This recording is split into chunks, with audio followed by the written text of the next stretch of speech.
조금 전에 속보로 전해드렸듯이 오늘 오후 어금니 아빠 이영학에 대한 1심 선고가 있었는데 사형이었죠? 네, 그렇습니다.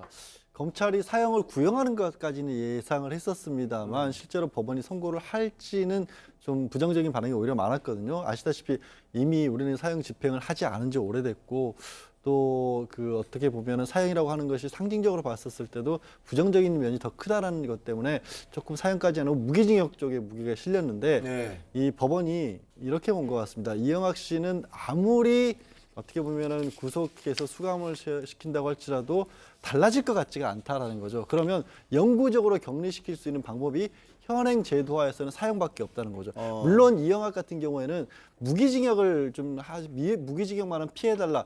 이영학이 할 때는 무기징역이 영원히 수감되는 걸로 알고 있었기 때문에 무기징역 말고 다른 걸로 가면 나는 좀 나올 수 있다는 생각을 한 것 같은데 사실은 무기징역도 이 감형이 가능하거든요. 그래서 유기징역으로 감형되고 가석방도 가능한데 그것도 안 되는 유일한 방법이 사형 선고라는 겁니다. 물론 사형 선고도 뭐 특별 사면 같은 것이 있긴 하지만 현실적으로 거의 불가능하니까요. 특별 사면 없으면 사형 받으면은 어쨌든 끝까지 집행 있는 대기 거예요? 상태로 계속 있는 겁니다. 집행 사형이 대기 집행 상태로? 안 되는 상태로. 나올 가능성이 없는 거군요. 없죠.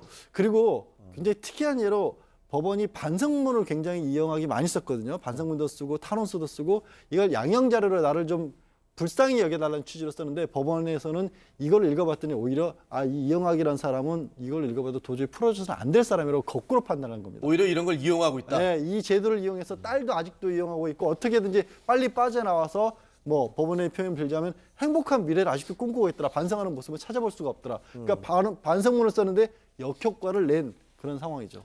그렇군요. 자, 지난 결심 공판에서 검찰이 구형할 때 말이죠. 이영학은 혐의는 다 인정하니까 제발 무기징역은 피해달라 이렇게 얘기를 하지 않았었습니까? 그리고 하지만 그 피해자의 아버지 숨진 그 어린 몇 살이었죠? 14살이었죠.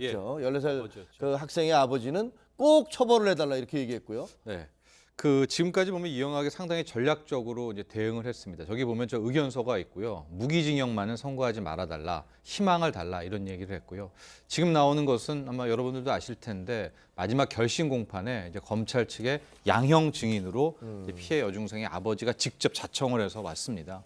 그때 했던 저 아버님의 말씀이 정말 구구절절 많은 국민들의 가슴을 적셨는데 아버지로서 자신이 직접 죽이고 싶다. 그러나 본인은 대한민국 사법의 힘을 믿는다라고 했고 판사님이 부디 사형을 꼭 집행해 달라라는 얘기를 선고하고 집행까지 해달라는데 선고를 사실상 해달라는 지금 얘기를 집행은 거의 안 되고 있으니까 있으니까 이제 일단 선고를 원했는데 오늘 1심에서는 일단 이제 사법부에서는 물론 이제 아버지의 의견을 받아들였다 이런 건 아니고 여러 가지 종합을 했겠죠. 결과는 이제 사형으로 이제 선고가 내려졌습니다. 그리고 지금 법원에서는 본인과 딸 아니만 걱정하고 반성이라는 건 다 가식적이다. 가식적이다. 뭐 반성문 그렇게 여러 군데 뭐 언론에도 보내고 법원에도 보내고 청와대에도 보내고 했지만 이거 다 가식이다 이렇게 얘기를 하고 있습니다. 자, 검찰이 딸에게는 장기 7년 그리고 단기 4년을 구형하지 않았습니까? 나왔습니까? 네, 결과가? 딸에게도 장기 6년, 단기 4년. 그러니까 하는 그대로 유지를 하고 장기만 1년이 깎인 건데요. 이것도 딸이 이제 14세를 넘긴 이제 겨우 형사처벌이 가능해졌다는 점에서 비춰봤을 때 그리고 딸이 직접적으로 사형과 관련된 그러니까 살인과 관련된 범죄가 아니라 사치 유기 등에 관여했다는 것을 볼 때는 굉장히 무겁게 벌을 내린 겁니다. 저 의미가 뭐냐면 최소한 4년 동안은 복역을 해야 그 이후에 다시 심사를 해서 앞으로 남은 2년을 더 살 건지 아니면 4년 이후에 풀어줄 건지를 그때 가서 또 결정하겠다라는 겁니다. 그러니까